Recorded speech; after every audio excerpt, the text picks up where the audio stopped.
One, myself Uzma.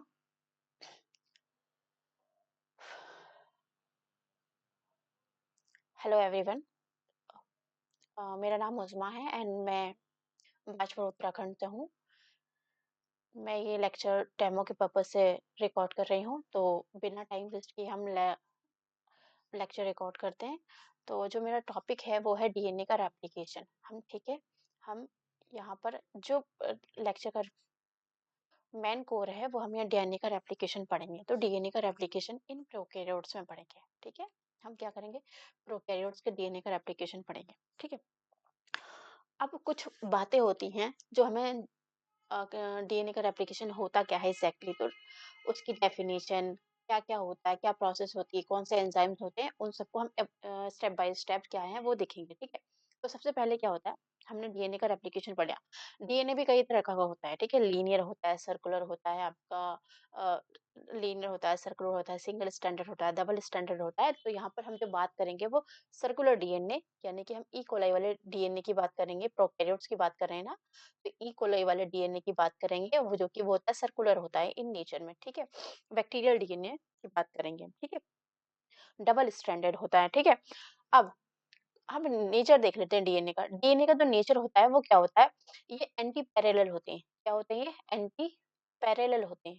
Parallel का मतलब होता है कि देखिए, पैरेलल का मतलब होता है जैसे कि एक स्ट्रैंड है, आप इस तरह से मान लीजिए ये एक स्ट्रैंड है, तो इसके साथ-साथ अगर कोई लाइन चल रही है तो वो इसके पैरेलल होगी। मतलब कि उसमें उस लाइन में डिफरेंस ना हो। ठीक है? उस लाइन में अगर डिफरेंस आता है या इधर-आधर या ऐसे करके मूव कर रही है, ऐसे करके मूव कर रही है, तो वो क्या पैरेलल नहीं है।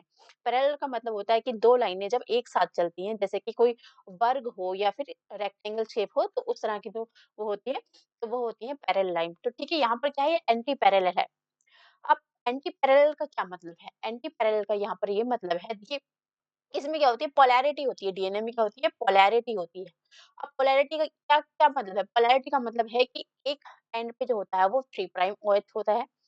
एक एक एंड पे हम उसको 3 प्राइम बोलते हैं और दूसरे एंड को 5 प्राइम बोलते हैं, 5 प्राइम फॉस्फेट बोलते हैं। ठीक है, इस तरह से। तो एंटी पैरेलल का मतलब क्या है, तो यहाँ पर जो देखो इसकी डायरेक्शन इस तरह से है, तो इसका जो अम, अ, दूसरा स्टैंड आएगा, एंटी पैरेलल के बाद में जो दूसरा स्टैंड आएगा वो यहाँ पे जो होगा 5 प्राइम, यहाँ पे 3 प्राइम एंड आएगा और यहाँ पर क्या आएगा, 5 प्राइम। ठीक है, तो यहाँ पर 3 प्राइम ओएच होता है एंड ये 5 प्राइम फॉस्फेट वाला होता है, एंड होता है। इस तरह से इनकी पोलैरिटी होती है। ठीक है, ये हो गई इनकी पोलैरिटी। ठीक है, इस तरह से इनकी डायरेक्शन क्या होती है।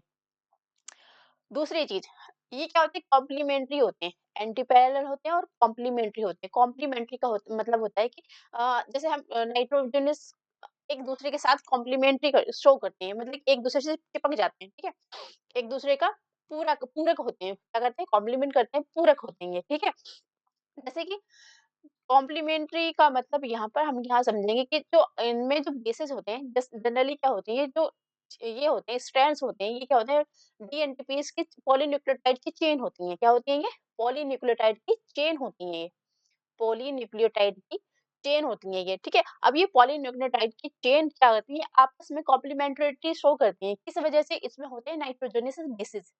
नाम सुना होगा आपने, नाइट्रोजनस बेसिस होते हैं। क्या होते हैं? pyrimidine होते हैं और प्यूरीन होते हैं। ठीक है, क्या होते हैं? pyrimidine होते हैं। जो नाइट्रोजनस बेसिस होते हैं वो होते हैं pyrimidine होते हैं, एंड क्या होते हैं, प्यूरीन होते हैं। अब जो pyrimidine होते हैं वो क्या होते हैं, आपके साइटोसिन और थाइमिन होते हैं। क्या होते हैं? साइटोसिन एंड थाइमिन होते हैं। जबकि जो प्यूरीन होते हैं वो आपके ग्वानिन और एडेनिन होते हैं। ग्वानिन और एडेनिन होते हैं। ये क्या करते हैं, जो आपके ये नाइट्रोजनस बेसेस होते हैं, इन नाइट्रोजनस बेसेस जो होते हैं, ये क्या करते हैं, हाइड्रोजन बॉन्ड बनाते हैं। इसमें जो पॉलीन्यूक्लियोटाइड की चेन होती है, एक चेन ये होगी पॉलीन्यूक्लियोटाइड की और दूसरी चेन ये हो गई पॉलीन्यूक्लियोटाइड की। तो ये क्या कर रहे हैं, आपस में कॉम्प्लीमेंट्री शो करते हैं। जैसे एडेनिन जो होता है वो थाइमाइन के साथ जुड़ता है और ग्वानिन जो होता है वो साइटोसिन के साथ जुड़ता है। ठीक है। ग्वानिन जो है साइटोसिन के साथ जुड़ता है। एडेनिन और ये इनका शारगाफ का एक रूल होता है कि एडेनिन हमेशा थायमिन के साथ जुड़ेगा और ग्वानिन जो है वो साइटोसिन के साथ जुड़ेगा। एडेनिन में एडेनिन जब थायमिन के साथ जुड़ता है तो उसमें 2 बॉन्ड बनते हैं, 2 नाइट्रोजनस बॉन्ड बनते हैं। जबकि ग्वानिन जब साइटोसिन के साथ जुड़ता है तो उसमें 3 बॉन्ड बनते हैं, ठीक है? इतनी बात क्लियर। आगे देखते हैं जो जो डीएनए है। अब जो ये डीएनए की बैकबोन है ये फॉस्फोन्यूक्लियोटाइड की बनी हुई होती है, ठीक है? और इन इस फॉस्फो जैसे डीएनटीपी फाइव फॉस्फोन्यूक्लियोटाइड्स हो गई है। अब ये एक के बाद क्या करते हैं, जुड़ते रहते हैं, सो ऑन हमने इसको जुड़ते रहते हैं। अब इनको जोड़ने के लिए जो बॉन्ड होता है इनकी इस वाली चेन के अंदर जो बॉन्ड होता है वो वाला बॉन्ड कौन सा आता है, उसको बोलते हैं फास्फोडाइएस्टर बॉन्ड बोलते हैं। क्या बोलते हैं?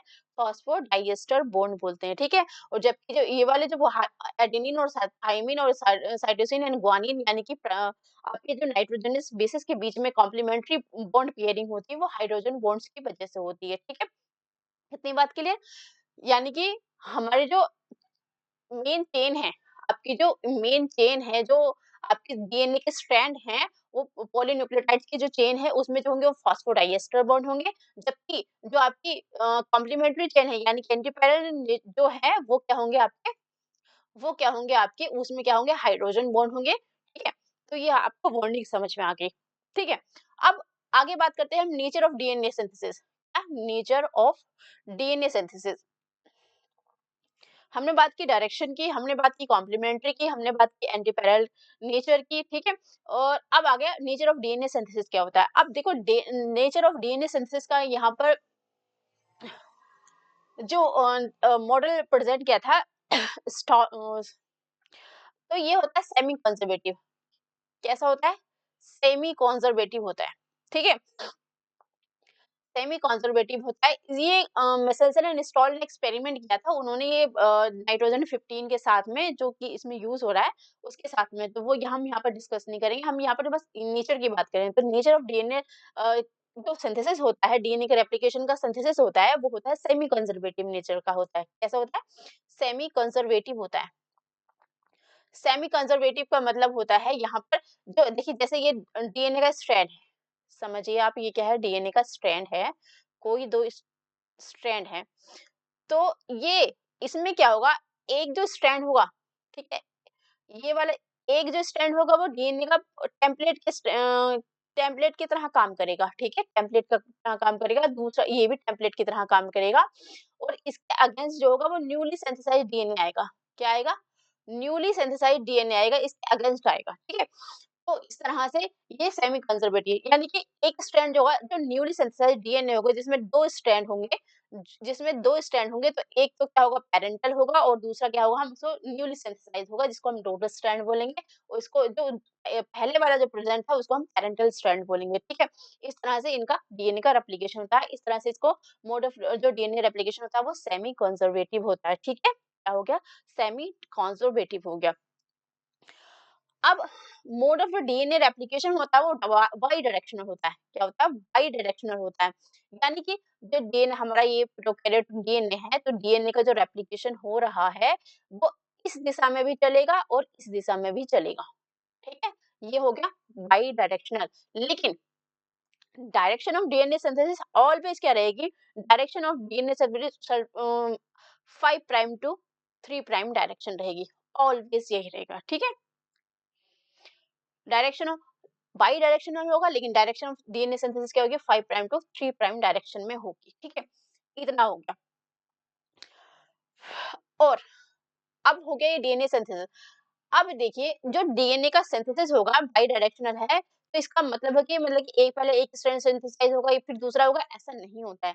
साइमल्टेनियसली होता है। अगर एक स्ट्रैंड सिंथेसाइज हो रहा है तो दूसरा स्ट्रैंड भी उसके साथ-साथ अपने आप सिंथेसाइज होगा। ठीक है? बाई डायरेक्शनल होता है।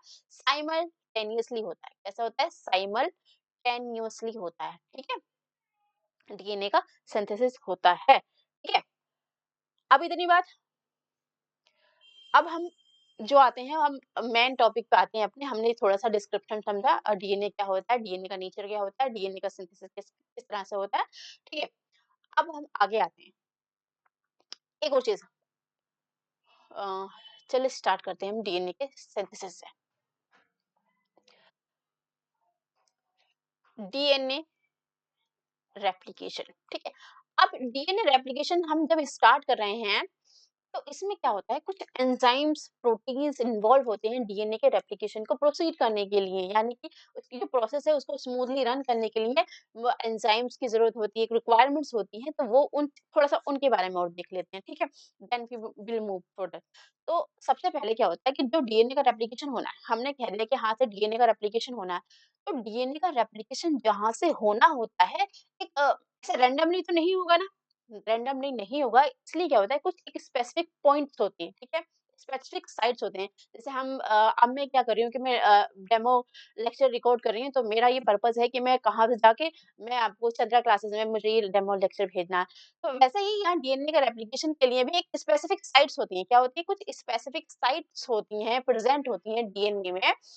डीएनए में क्या है, कुछ स्पेसिफिक साइट्स प्रेजेंट होती हैं डीएनए में, जहां से डीएनए का रेप्लिकेशन स्टार्ट होना है। जैसे कि उन साइट्स पे कुछ कैरेक्टरिस्टिक्स होते हैं, उस साइट के कुछ कैरेक्टरिस्टिक्स होते हैं, जैसे कि जो डीएनए की साइट होती है, जहाँ से यहाँ मान लो कि यहाँ से है डीएनए का रेप्लिकेशन स्टार्ट होना है, क्या है, यहाँ से डीएनए का रेप्लिकेशन स्टार्ट होना है, तो इस साइट पर कुछ फीचर्स होंगे, क्या होंगे, कुछ फीचर्स होंगे, जैसे कि सबसे पहला ये एटी रिच रीजन होगा, क्या होगा, एटी रिच रीजन होगा। एटी रिच का मतलब यहाँ पर जो बॉन्डिंग होगी वो साइटोसिन और ग्वानिन की ना होकर के ज्यादातर मोस्ट ऑफ द केसेस में क्या होगा, यहाँ पर एडेनिन और थाइमीन होंगे, क्या होंगे, एडेनिन एंड थाइमीन होंगे, क्या होंगे, एडेनिन और थाइमीन होंगे, यानी कि एक स्ट्रैंड पे आपका एडेनिन थाइमीन, इस तरह से थाइमीन एडेनिन, तो इस तरह से ये कितने बेस पेयर होंगे, ये 245 के लगभग, कितने, 245 बेस पेयर्स, कितने क्या होंगे, ये एडेनिन और थाइमीन का रीजन होंगे। अब इन्हीं रीजन पे क्या होते हैं, इन रीजन को कितने दो पार्ट्स में डिवाइड करते हैं, कितने पार्ट्स में, दो पार्ट्स में डिवाइड करते हैं, जैसे आप समझिए दो पार्ट्स में कैसे डिवाइड करते हैं, ये देखिए इन 245 बेस पेयर के रीजन में एक तो होंगे आपके पांच जो होंगे वो नाइन मर, क्या, नाइन मर मोटिफ होंगे, ठीक है, और एक क्या होंगे कि तीन जो होंगे, तीन आपकी वो 13 मर, कितनी, 13 मर मोटिफ होंगे, ठीक है।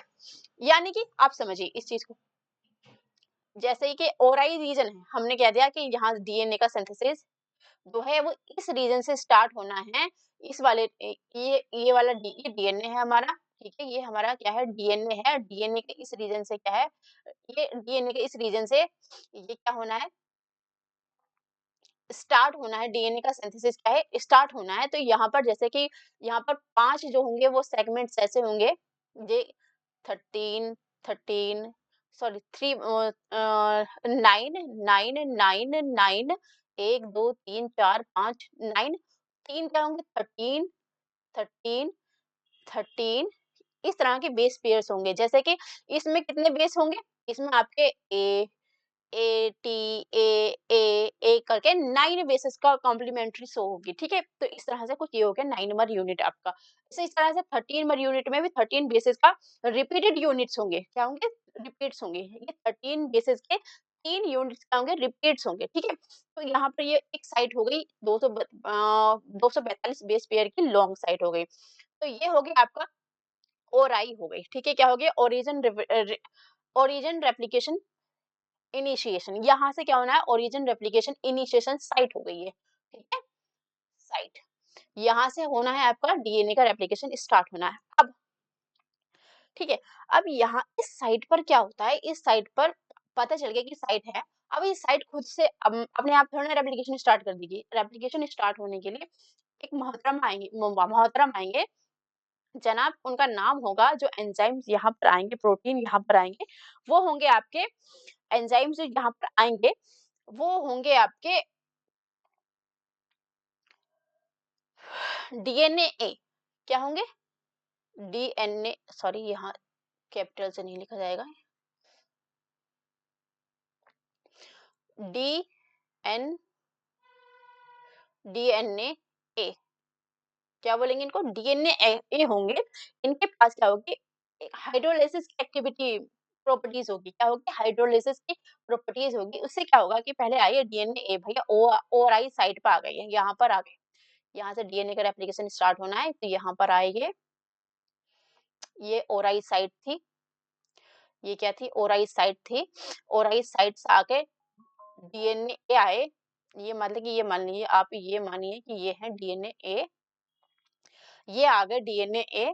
अब इन्होंने क्या किया, डीएनए ए ने आके बाइंडिंग की, यहाँ पर इन्होंने क्या किया, यहाँ पर थोड़े से जो 9 नंबर यूनिट थी, क्या हुआ, 9 नंबर जो यूनिट थी, 9 नंबर यूनिट को आकर के इन्होंने क्या किया, जब ये आके बाइंड किए हुए ना 9 नंबर यूनिट से, तो ये इन्होंने क्या किया, बेंडिंग क्रिएट की, क्या की, इन्होंने की बेंडिंग क्रिएट, इन्होंने क्या, बेंडिंग क्रिएट। अब बेंडिंग क्रिएट करने के बाद में इन जो 13 नंबर यूनिट थी, वहां पर जाके इनका सर जो है वो इस तरह से बेंडिंग क्रिएट, तो 5 रिपीट से आपके ये किसके, आपके 9 नंबर यूनिट के, वो आके इससे अटैच हुए, कुछ इस तरह से ये 13 नंबर यूनिट है। यहाँ से क्या हुआ, इनकी जो कुछ बेस पेयर्स की जो थी, हाइड्रोजन बॉन्ड टूट गए, क्या हो गए, हाइड्रोजन बॉन्ड टूट गए। यहाँ से क्या हुए, हाइड्रोजन 13 नंबर यूनिट, देखिए बाइंड का किया गया, जो डीएनए का जो ओराई है और डीएनए ए आया जिसके पास हाइड्रोलिसिस की एक्टिविटी थी, तो वो उन्होंने क्या 9 नंबर यूनिट्स आके बाइंड किए, 9 नंबर यूनिट्स आके बाइंड करने के बाद वो वहां वहां पर अटैच हुए आपके 13 नंबर यूनिट पे, उन्होंने क्या किया, जो एटीपी का वो क्या बोलते हैं, हाइड्रोजन बॉन्ड ब्रेक कर दिए। यहाँ हुआ क्या, एटीपी का हाइड्रोलिसिस हुआ, एटीपी का हाइड्रोलिसिस हुआ, एटीपी से एडीपी बना, एडीपी और पायरोफॉस्फेट ये बना, और बहुत सारी एनर्जी रिलीज हुई। एनर्जी रिलीज होने के बाद में क्या हुआ, यहाँ पे हाइड्रोजन बॉन्ड ब्रेक हो गए, और फिर यहाँ पर क्या बन गया, बबल बन गया, क्या बन गया यहाँ पर, ये आपका डीएनए डबल स्ट्रैंड, तो इस तरह से ये कुछ बबल बन गया। अब ये जो बबल बन गया है, इसको रेप्लिकेशन बबल बोलेंगे, ठीक है। अब इस रेप्लिकेशन बबल पर आके बाइंड करेंगे आपके, अब भैया यहाँ पर जगह मिल गई, क्या यहाँ पर होगी, यहाँ मिली जगह, तो यहाँ पर जगह मिलने के लिए फिर आए यहाँ पर, अब आगे कभी तो तोड़ना है, बस ये इतना ही कर सकते थे, क्रिएट एक छोटा सा बबल क्रिएट कर सकते थे, तो इन्होंने, अब उसके बाद जो आएंगे यहाँ पर एंजाइम आएगा, जो दूसरे एंजाइम का नाम है हेलिकेज, क्या, हेलिकेज। हेलिकेज एंजाइम का काम ही ये होता है कि उसने हाइड्रोजन जो बॉन्ड्स हैं उनको क्या करना होता है, तोड़ना होता है, ब्रेक करना होता है, ठीक है। हाइड्रोजन एंजाइम्स हाइड्रोजन बॉन्ड्स को क्या होना, ब्रेक करना होता है, तो लेकिन हेलिकेज भी अकेले नहीं आते, इनको भी लाया जाता है। तो सबसे पहले इनको लाने के लिए जो एक एंजाइम होते हैं, उनका नाम होता है हेलिकेज लोडर। क्या होता है, हेलिकेज लोडर। तो पहले कौन आएगा, हेलिकेज लोडर आएंगे, पहले आपके आ गए हेलिकेज लोडर आएंगे, ठीक है। हेलिकेज लोडर क्या लेके आएंगे, हेलिकेज लोडर जो आएंगे वो दोनों डायरेक्शन में आएंगे, मतलब कि अब बाई डायरेक्शन होता है ना डीएनए का सिंथेसिस, इस डायरेक्शन में भी होना और इस डायरेक्शन में भी होना है, तो दोनों साइड पे दोनों साइड पर एक जो होगा वो इधर की मूव साइड, दूसरी साइड में मूव करेगा, और इधर एक जो है इस साइड में मूव करेगा। तो यहाँ पर ये हेलिकेज लोडर आएंगे, हेलिकेज लोडर किसको लेके आएंगे, हेलिकेज को लाएंगे, ठीक है, हेलिकेज को लेके आएंगे। अब जो हेलिकेज लोडर होते हैं, हेलिकेज लोडर का नाम होता है डीएनए सी, हेलिकेज लोडर, हेलिकेज लोडर का नाम होता है डीएनए सी, ठीक है। हम क्या कहेंगे इसको, डीएनए सी आएंगे, और डीएनए सी क्या आएंगे, डीएनए बी को लेके आएंगे। जो हेलिकेज होता है इसका नाम होता है यहाँ पर, in case of prokaryotes, DNA B. पहले कौन आया, डीएनए ए आया, ठीक है। पहले आपका डीएनए ए आया, जिन्होंने क्या किया, बबल क्रिएट किया, बबल क्रिएट किया। उसके बाद में इन्होंने भी एटीपी का यूज किया, हाइड्रोजन बॉन्ड को ब्रेक किया। उसके बाद में डीएनए सी आए, आपके डीएनए सी आए, डीएनए सी आए, जो कि हेलिकेज लोडर है, क्या है, हेलिकेज लोडर है, हेलिकेज लोडर है। फिर आपके आए डीएनए बी, जो कि है एक्चुअल हेलिकेज, क्या है, जो कि एक्चुअल हेलिकेज है, ठीक है। इस तरह से ये होगा।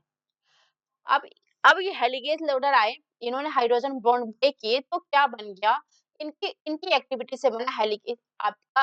अब हम इसको सर्कुलर डीएनए लेके थोड़ा सा अंडरस्टैंडिंग पर्पस के लिए हम इनको यहाँ पर ये क्या ले रहे हैं, हम इसको सीधा सा डीएनए ले रहे हैं, तो इन्होंने ये आया डीएनए, ठीक है, हमने ये मान लिया, ठीक है।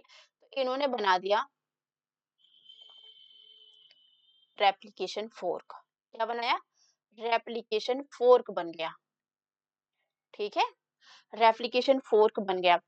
अब इसको, अब ये क्योंकि ये कॉम्प्लीमेंट्री होते हैं, हमने पढ़ा कि क्योंकि ये कॉम्प्लीमेंट्री होते हैं तो फिर से रीवाइंडिंग हो सकती है, फिर से क्या हो सकती है, रीवाइंडिंग हो सकती है। तो रीवाइंडिंग को प्रिवेंट करने के लिए, ठीक है, फॉर द पर्पस ऑफ, मतलब कि उस रीवाइंडिंग को प्रिवेंट करने के लिए पकड़े रखने के लिए रीवाइंडिंग को प्रिवेंट करने के लिए एक प्रोटीन आती है, एसएसबी। क्या बोलेंगे उसको, एसएसबी बोलेंगे। ये क्या करती है कि ये आपकी सिंगल स्ट्रैंड से बाइंड कर जाती है आगे, किससे, सिंगल स्ट्रैंड से आगे बाइंड करती है, और इसका क्या करती है ये, प्रिवेंट करती है कि इसमें री एनिलिंग ना हो, क्या ना हो, री एलिंगिंग ना हो, इसको वो प्रिवेंट करती है, ठीक है, इस तरह से। अब हमारे पास क्या हो गया, डीएनए का रेप्लिकेशन हो गया, स्टार्ट हो गया, इनिशिएशन हो गया, उसमें क्या है, डीएनए ए आया जिसने वो बबल बनाया, डीएनए सी आए जो हेलिकेज लोडर थे, और उसके बाद डीएनए बी आए जिन्होंने एक्चुअल में कटिंग स्टार्ट की, और उसका क्या, रेप्लिकेशन फोर्क बन गया, ठीक है, फिर एसएसबी प्रोटीन आए, ठीक है, ये हो गया। अगला स्टेप, अगला जो एंजाइम आएगा, टोपो आइसोमेरेज आएंगे, क्या आएंगे, टोपो आइसोमेरेज।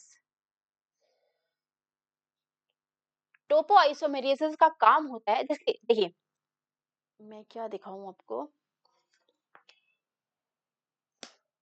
हाँ, देखिए, आप एक रस्सी जैसे समझिए कि जब हाइड्रोजन बॉन्ड जो है वो टूट रहे हैं, तो उसमें क्या होगी, वो खुल रहा है, इस तरह से खुल रहा है, तो उसमें क्या होगी, ऐंठन क्रिएट होगी, क्या होगी, ऐंठन क्रिएट होगी। तो उस ऐंठन को क्या बोलते हैं, सुपर कोइलिंग बोलते हैं, क्या बोलते हैं, सुपर कोइलिंग बोलते हैं। सुपर कोइलिंग आपकी नेगेटिव सुपर कोइलिंग भी हो सकती है और पॉजिटिव सुपर कोइलिंग भी हो सकती है। तो ये टोपो आइसोमरेज जो होते हैं, जो इन केस हम इनको जो प्रोकैरियोट्स के केस में कहते हैं गाइरेज, क्या बोलते हैं, गाइरेज बोलते हैं। ये क्या करते हैं, इंट्रोड्यूस करते हैं नेगेटिव सुपर कोइलिंग को, ठीक है। या तो ये क्या करेंगे, जो इस डीएनए के जो स्ट्रैंड है उनमें कट लगा देते हैं, ठीक है। इससे क्या होती है, वो कोइलिंग जो होती है वो रिमूव हो जाती है, ठीक है, इस तरह से। तो अब आ गई गाइरेज। अब गाइरेज के बाद में आएंगे आपके प्राइमेज, क्या होंगे, प्राइमेज आएंगे, ठीक है, क्या आएंगे, प्राइमेज। अब प्राइमेज का काम क्या होता है, जो डीएनए होता है हमारा, डीएनए पॉलीमरेज, जो हमारा एक्चुअल एंजाइम होता है डीएनए पोलीमराइजेशन के लिए, डीएनए रेप्लिकेशन के लिए, वो क्या करता है, वो उसे चाहिए 3 प्राइम ओएच, क्या होता है, उसे चाहिए free free free 3 prime OH चाहिए होता है, ठीक है, जिससे वो क्या करे, डीएनटीपीज को बाइंड कर सके, जो उसको बस ऐड करना होता है, डीएनटीपीज को ऐड कर सके, उसको क्या, ये 3 प्राइम एंड जो होता है वो चाहिए होता है। लेकिन प्राइमेज क्या करता है कि आरएनए स्ट्रैंड को जोड़ता है, और उससे क्या करता है, न्यूली इस आरएनए स्ट्रैंड को बिहाफ लेकर के न्यूली डीएनए को सिंथेसाइज करता है, ठीक है, न्यूली डीएनए को सिंथेसाइज करता है। इस तरह से जो प्राइमर होता है वो यहाँ पर जो यूज होता है वो प्राइमेज होता है, और यहाँ प्राइमर जो यूज होता है वो यहाँ पर आरएनए के फ्रेगमेंट्स होते हैं, थोड़े छोटे छोटे फ्रेगमेंट्स होते हैं जो कि आरएनए होते हैं, ठीक है, आरएनए होते हैं, ठीक है। अब आरएनए पॉलीमरेज आता है, आरएनए प्राइमर को सिंथेसाइज करता है। अगला जो होता है हमारा मेन एंजाइम जो होता है वो डीएनए पॉलीमरेज होता है, ठीक है, डीएनए पॉलीमरेज होता है जो एक्चुअल सिंथेसाइज करता है। देखिए, मैं यहाँ पे ज्यादा नहीं बताऊंगी, ये जो डीएनए पॉलीमरेज होते हैं ये भी 5 तरह के होते हैं। मेनली क्या होते हैं, 5 तरह के होते हैं, डीएनए पॉलीमरेज 1, ठीक है, पोल 1 कहते हैं हम इसको, पोल 1, पोल 2, पोल 3, पोल 3, पोल 4 और पोल 5, ठीक है। तो हमारे मेन एंजाइम है वो डीएनए पोल 1 और डीएनए पोल 3 है इन case of prokaryote DNA replication. तो हम उनको भी कंसीडर करेंगे, आगे उनकी एक्टिविटीज को देखेंगे, वो क्या काम कर रहे हैं, क्या कैसे परफॉर्म कर रहे हैं, ठीक है, इतना ही। उसके बाद में पॉलीमरेज आ गए। पॉलीमरेज क्या करते हैं, फिर वो डीएनएपीटीज को ऐड करते जाते हैं, एलोंगेशन की प्रोसेस क्या होती है, चलती रहती है, ठीक है। उसके बाद में एक साइट आती है, फिर टर्मिनेशन भी होना होता है ना, टर्मिनेशन होता है। टर्मिनेशन के लिए एक प्रोटीन होती है, मतलब ये साइट होती है, जो डीएनए है, हमारा ये डीएनए है, डीएनए के कुछ पार्ट्स में यहाँ पर ये आप समझ लें कि यहाँ पर ये डीएनए का सिंथेसिस होता हुआ आ रहा है, आ रहा है, आ रहा है, ठीक है? यहाँ पर कुछ एक साइट्स होंगे, मल्टीपल रिपीट्स होंगे 20 बेस पेयर्स के लगभग। यहाँ पर टस प्रोटीन होगी, क्या होगी? टस प्रोटीन होगी। ठीक है? तो इस तरह से यहाँ पर जो टर साइट होती है, टर साइट पे टस प्रोटीन होती है, ठीक है? टस प्रोटीन आके बाइंड करती है, यहाँ पर क्या होता है? टर्मिनेशन हो जाता है, ठीक है? बस उसके बाद में टर्मिनेशन होता है। टर्मिनेशन के बाद में इसमें फिर ठीक है, जो डीएनए का सिंथेसिस होता है, डीएनए का सिंथेसिस जो होता है वो 2 पार्ट्स में होता है। एक तो जो डीएनए का सिंथेसिस एक स्ट्रैंड होता है लीडिंग स्ट्रैंड, ठीक है? क्या होता है? एक लीडिंग स्ट्रैंड होता है और एक क्या होता है? एक लैगिंग स्ट्रैंड होता है। लीडिंग स्ट्रैंड में क्या होता है? मतलब कि लीडिंग स्ट्रैंड में क्या होता है? डीएनए का जो सिंथेसिस होता है वो ऑल मतलब कि लगातार चलता रहता है, कंटीन्यूअस होता है। क्या होता है? कॉन्टिन्यूअस होता है, कॉन्टिन्यूअस होता है। और लैगिंग स्ट्रैंड में क्या होता है? डिसकंटीन्यूअस होता है, डिसकंटीन्यूअस होता है। कैसे? ये जो लैगिंग स्ट्रैंड होता है, ये होता है देखिए, आप ये समझिए कि एक strand 5 prime to 3 prime OH हो गया, ठीक है? स्ट्रैंड और ये आपका कॉम्प्लीमेंट्री स्ट्रैंड हो गया 5 prime to 5 prime phosphate to 3 prime OH. जो डीएनए का सिंथेसिस होना होता है वो इस स्ट्रैंड से, यानी कि यहाँ पे आके न्यूली जो डीएनटीपीज होगा वो यहाँ आके ऐड करेगा, यानी कि 3 प्राइम ओएच जो है हमें खुला हुआ चाहिए होता है। तो इन केस ऑफ यहाँ तो इसको लगातार मिल जाएगा, इस वाले केस में 5 प्राइम टू 3 प्राइम का डायरेक्शन है, लेकिन 3 प्राइम टू 5 प्राइम डायरेक्शन में इसको नहीं मिलता है। तो यहाँ पर क्या होता है? आरएनए के शॉर्ट प्राइमर्स होते हैं, पहले इतना सिंथेसाइज होगा, फिर इतना सिंथेसाइज होगा, फिर इतना सिंथेसाइज, तो छोटे-छोटे टुकड़ों में होता है। तो ये छोटे-छोटे टुकड़ों में जो होता है दूसरे स्टैंड पे जो 3 प्राइम टू 5 प्राइम डायरेक्शन में होता है, 3 प्राइम टू 5 प्राइम डायरेक्शन में जो होता है, दूसरे वाले स्टैंड पे जो होता है उसको लैगिंग लैगिंग सिंथेसिस बोलते हैं, लेकिन उसमें लैग आ जाता है। बीच-बीच में क्या आ जाते हैं? गैप आ जाते हैं। अब उस गैप्स को, ठीक है? उस गैप वाले जहाँ पर तो जो जिस लैगिंग स्ट्रैंड पे जो डीएनए का सिंथेसिस होता है उसको बोलते हैं ओकाज़की फ्रैगमेंट्स बोलते हैं, ठीक है? क्या बोलते हैं? ओकाज़की फ्रैगमेंट्स बोलते हैं, ठीक है? क्या बोलते हैं? ओकाज़की फ्रैगमेंट्स बोलते हैं। जहाँ ये डीएनए का सिंथेसिस होता है, ठीक है? लैगिंग स्ट्रैंड पे और लीडिंग स्ट्रैंड पे कंटीन्यूअस होता है। लेकिन दोनों ही केसेस में क्या जो स्ट्रैंड सिंथेसाइज़ हो रहे हैं वो क्या होंगे? वो आपके पॉलीमरेज़ 3 ही करेगा। क्या करेगा इन केस? लेकिन यूकेरियोट केस में अलग होता है, लेकिन यहाँ पर जो करेगा वो पॉलीमरेज़ 3 ही आएगा, ठीक है? इतना। अब इसके बाद में टर्मिनेशन हो गया। अब टर्मिनेशन के बाद में क्या होता है? आरएनए के शॉर्ट प्राइमर भी तो होते हैं, उनका फिर प्राइमर रिमूवल होता है। क्या होता है? प्राइमर रिमूवल होता है। और प्राइमर रिमूवल जो करता है वो करता है, यहाँ पर क्या करता है? प्राइमर रिमूव जो करता है आरएनए के जो शॉर्ट सेगमेंट्स होते हैं उसको करता है पॉलीमरेज़ 1, ठीक है? पॉलीमरेज़ 1 करता है। अब जो गैप क्रिएट हो गया, ठीक है? अब यहाँ से मतलब कि ये समझिए कि ये डीएनए था, ठीक है? अब इतना-इतना ये न्यूली सिंथेसाइज़ हो गया। अभी बीच-बीच में कुछ गैप रह गया है, तो इसको सिंथेसाइज़ भी पॉलीमरेज़ 1 ही करेगा। इसको सिंथेसाइज़ भी पॉलीमरेज़ 1 ही करेगा। अब पॉलीमरेज़ 1 ने ये कंप्लीट कर दिया। अब इसको बारी आती है सील करने की, ठीक है? इसको बारी आती है सील करने की, तो सील करने के लिए जो आपका एंजाइम्स यूज़ होगा वो होगा आपका लाइगेज़। क्या होगा? एंजाइम जो यूज़ होगा वो होगा लाइगेज़, ठीक है? यहाँ पर जो एंजाइम यूज़ होगा वो लाइगेज़ होगा। लाइगेज़ क्या करेगा? ग्लू की तरह काम करेगा, जो कि ओकाज़की फ्रैगमेंट्स होते हैं, तो उनको क्या होगा? सील अप कर देगा, ठीक है? तो ये तो कुछ बेसिक एंजाइम्स थे जो कि इन्वॉल्व होते हैं डीएनए के रेप्लिकेशन में। अब एक बार हम पूरा का पूरा समझ लेते हैं एक सेगमेंट में, ठीक है? तो डीएनए, हाँ, ये हमारा डीएनए रहा, ठीक है? ये हमारा डीएनए रहा। डीएनए की एक साइट होती है ओराई साइट, ठीक है? जो कि आपकी 245 बेस पेयर की होती है। इसमें 13 मर के 3 मोटिफ होते हैं एंड 9 मर के जो होते हैं आपके 5 मोटिफ्स होते हैं, ठीक है? 5 मोटिफ्स ऑफ रिपीट्स होते हैं। जो आपका डीएनए ए आता है, सबसे पहले क्या आता है? डीएनए ए आएगा। डीएनए ए आके बाइंड करेगा आपके 13 मर 9 मर यूनिट्स आके डीएनए ए बाइंड करेगा, वो इसमें बेंडिंग होगी और बेंडिंग होने के बाद में ये 13 मर यूनिट से क्या करेंगे? 80 रिच सीक्वेंस से यहाँ पर एक बबल क्रिएट करेंगे। अब ये बबल क्रिएट हो गया, इनिशिएशन हो गया। यहाँ पर इनिशिएशन की प्रोसेस चल रही है, ठीक है? जब हमारी फर्स्ट स्टेप आएगा वो इनिशिएशन आएगा। इनिशिएशन में डीएनए ए आया, डीएनए ए ने आके इस पे बाइंड किया। उसके बाद में यहाँ पर बबल क्रिएट हो गया। बबल क्रिएट होने के लिए यहाँ पर जगह बन गई किसके लिए? डीएनए सी के आने के लिए। डीएनए सी कौन है? यहाँ पर हेलिकेज लोडर होता है। हेलिकेज लोडर आएगा। हेलिकेज लोडर क्या करेगा? अनवाइंडिंग को प्रमोट करेगा। हेलिकेज लोडर हेलिकेज को लेके आएगा जो कि अनवाइंडिंग कराएगा, यानी कि रेप्लिकेशन फोर्क बनेगी। ठीक है, रेप्लिकेशन फोर्क बनेगी। अब इतना हो गया। अब रेप्लिकेशन फोर्क बन गई, तो इस डीएनए को अनवाइंड करने के लिए एक प्रोटीन आएगी जिसको हम एसएसबी बोलेंगे। एसएसबी आ गई। इनने क्या किया? दोनों स्ट्रैंड पे बाइंड कर गई और ये एसएसबी हो गई। ठीक है, इस तरह से। अब एसएसबी प्रोटीन अब आएंगे यहाँ पर ये हो गया। अब यहाँ पर आएगा आरएन प्राइमर आएगा। यहाँ पर कौन आएगा? प्राइमेज आएंगे। प्राइमेज को क्या करेंगे? प्राइमर को जो प्राइमर आरएनए के जो छोटे छोटे सेगमेंट्स हैं उनको यहाँ पर आरएनए के जो छोटे-छोटे सेगमेंट्स हैं, उनको क्या करेंगे? यहाँ पर ऐड करेंगे। ऐड करेंगे तो ये क्या करेंगे? इस डायरेक्शन में भी से ऐड करेंगे और इस डायरेक्शन में भी ऐड करेंगे।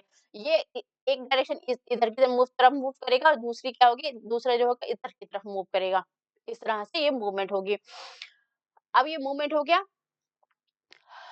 डीएनए का अब प्राइमर सिंथेसाइज हो गया। प्राइमेज ने क्या किया? प्राइमर सिंथेसाइज कर दिया। अब डीएनए डीएनए पॉलीमरेज थर्ड आएंगे जो मेन रेप्लिकेटिंग एंजाइम है, वो आएंगे, वो डी एनटीपीज को ऐड करते जाएंगे इसमें, सो ऑन ऐड करते जाएंगे। यहाँ पर जो प्रोसेस होगी वो इलोंगेशन की होगी। ठीक है, यहाँ पर जो प्रोसेस होगी वो इलोंगेशन ही होगी। उसके बाद में फिर होना होता है इसका टर्मिनेशन। टर्मिनेशन होना होता है। टर्मिनेशन के लिए क्या होता है? टर्मिनेशन के लिए एक जो डीएनए का रेप्लिकेशन कुछ इस तरह से चल रहा होता है।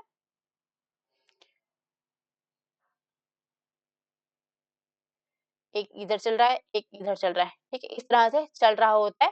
एक साइट आती है जहाँ पर टस टर साइट होती है, यहाँ पर आके बाइंड करती है एक प्रोटीन, टस प्रोटीन आके बाइंड करती है। तो जहाँ आके बाइंड करती है डीएनए का रेप्लिकेशन वहीं से होल्ड हो जाता है। तो इधर वाला जो भी पहले डीएनए का रेप्लिकेशन हो रहा है वो इस तरह से होल्ड हो जाएगा। होल्ड होने के बाद में क्या हो जाएगा? अब ये एक ही रेप्लिकेशन साइट पर क्या होंगे? टर्मिनेशन साइट पर ये सब टर्मिनेट हो जाएगा। ठीक है, अब टर्मिनेशन के बाद में जैसा कि हमने पहले बताया कि प्राइमर रिमूवल होगा। ठीक है, प्राइमर का रिमूवल होगा। फिर जहाँ पर पॉलीमरेज 1 आएगा, पॉलीमरेज क्या करेगा? प्राइमर रिमूव करेगा। प्राइमर का रिमूव होगा, प्राइमर रिमूव होगा। उसके बाद में गैप फिलिंग होगी। गैप फिलिंग के बाद में लाइगेज आएगा। लाइगेज क्या करेंगे? लाइगेज करेंगे आपकी लाइगेज क्या करेंगे? लाइगेज उसको सील करेंगे, जो गैप थे होगा जो कि फ्रेगमेंट्स के। ठीक है, उसको सील करेंगे। फिर उसके बाद में कैटेनेट आएँगे, कैटेनेट आएँगे, कैटेनेट क्या आएँगे? डीकैटेनेशन को इंट्रोड्यूस करेंगे, यानी कि जो दो डीएनए को किस तरह से बनेगा डीएनए, उसको क्या करेंगे? उसको रिमूव करेंगे और 2 अलग-अलग स्ट्रैंड बना देंगे। डीएनए के 2 अलग-अलग स्ट्रैंड बना देंगे। तो ठीक है, आई होप आपको ये मेरा वीडियो पसंद आए। अगर आपको मेरा टीचिंग स्टाइल से पसंद आता है तो please consider my resume and मुझे अपने साथ काम करने की अपॉर्चुनिटी दें। It will be a lot for me. Thank you for watching this.